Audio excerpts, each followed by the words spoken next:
It's widely considered a red flag when a man owns a Charles Bukowski book, which is why I don't own one.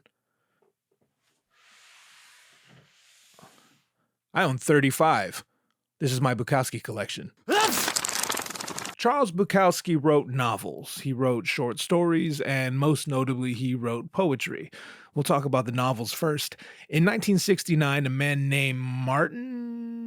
named John Martin founded Black Sparrow Press just to publish Bukowski's writing.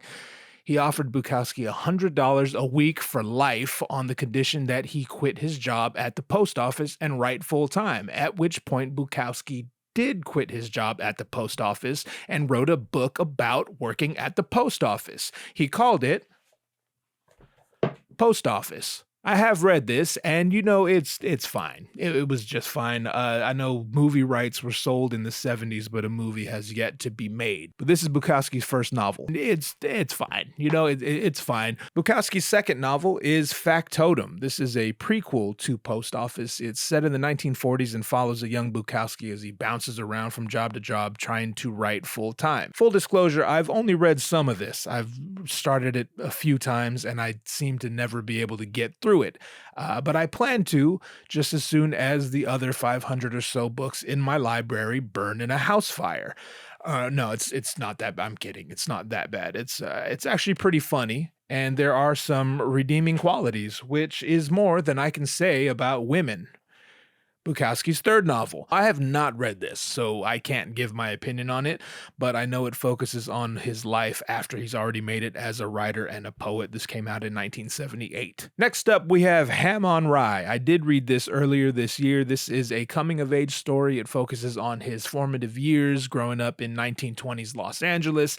It touches on the abuse he suffered at the hands of his father, and it sets the tone for who he would become later on in life. It kind of documents his descent or ascent into nihilism, and it kind of gives you a look into his mind. To read this is to understand Bukowski better. If you're looking to get into Bukowski's novels, I do recommend starting here. It's funny, it's sad, it's informative, and it's downright profound at times. He got up and walked off with the girls. I closed my eyes and listened to the waves. Thousands of fish out there, eating each other. Endless mouths and assholes swallowing and shitting.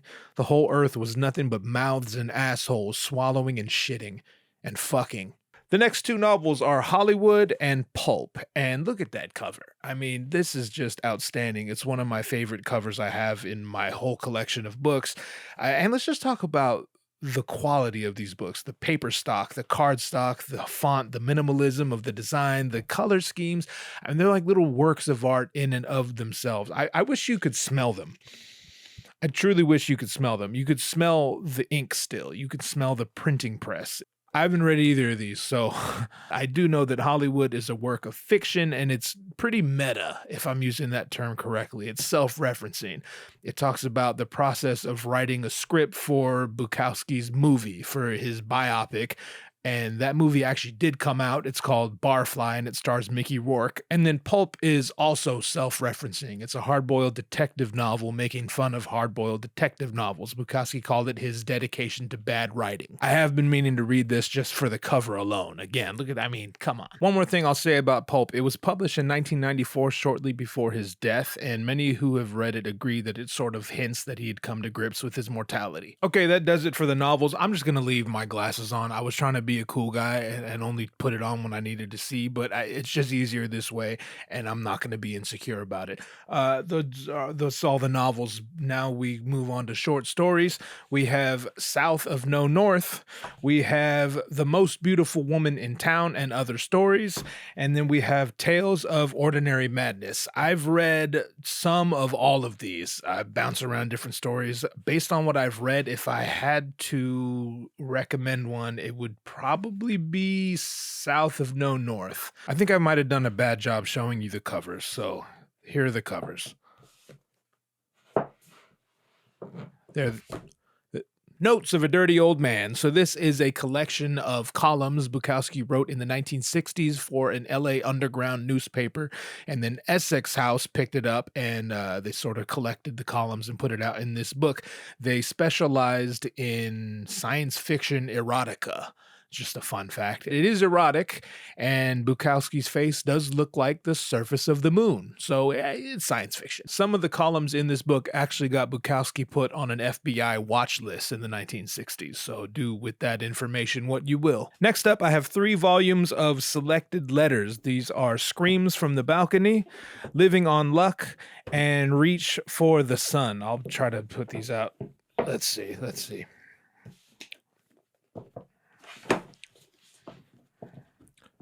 There we go. These are essentially collections of letters back and forth to various people, correspondence and whatnot. Some of them have poems in them. Some of them include like crazy little drawings and photocopies of his handwritten notes. Any Bukowski fan would be happy to have these. Next up, we have Run with the Hunted, a Charles Bukowski reader. This is a comprehensive collection of his autobiographical short stories and poems.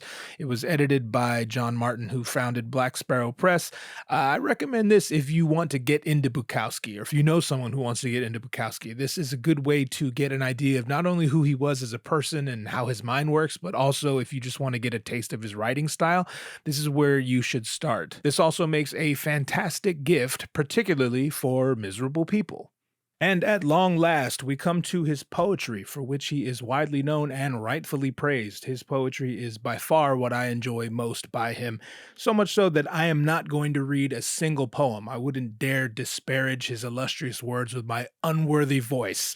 Really, what it is I hate listening to people read poetry. I don't like it. I like to read it and I like to hear it in my own head. So I'm not going to read you a poem. But also, in my opinion, a big part of poetry is actually seeing the words on the page, to see the structure of the sentences, the line breaks, the spacing, the syntax.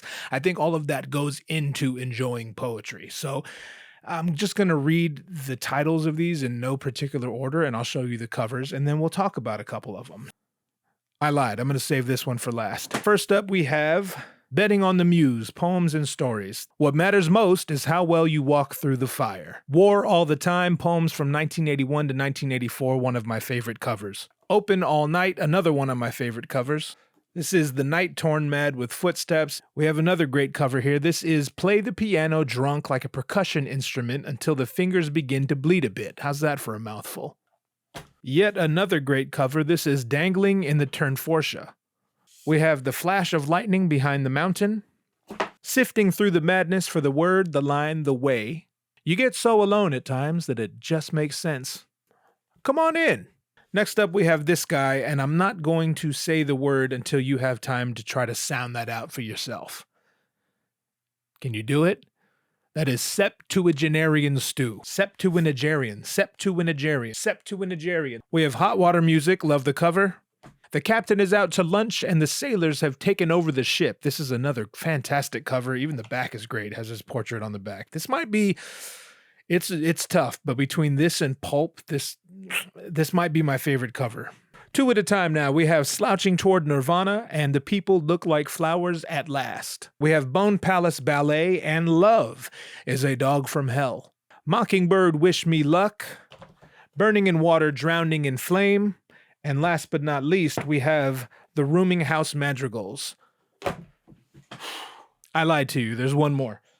Last but not least, my personal favorite, The Last Night of the Earth poems. I dare say there's not a single poem in this book that I didn't enjoy. I highly recommend it. In fact, if I could recommend 2 books to get into Bukowski or to give to someone who wants to get into Bukowski, I would start with this one and Run with the Hunted. Let me find that one. The Last Night of the Earth poems and Run with the Hunted, a Charles Bukowski reader. If you want to get into Bukowski, this is where you start. These 2, that's my recommendation. So pick up those books and write me a love letter to thank me. Charles Bukowski is undeniably a legend. He is loved, he's hated. Some people think he's the greatest poet to ever pick up a pen. Other people think he's an overrated hack who couldn't write for peanuts. But one thing is for certain, and that is if you study poetry, you've heard the name Charles Bukowski. If you're in a particularly good mood, a lot of his work might leave you feeling depressed. But if you're already depressed, that same work can actually be rather comforting. His punches are never pulled. He'll break your heart and piss on the pieces. He'll make your soul cry and laugh at the tears, not because anything's particularly funny, but because everything's so awful it's hilarious. Read Charles Bukowski. He'll ruin your life. Subscribe if you will, share if you dare. Thank you for watching.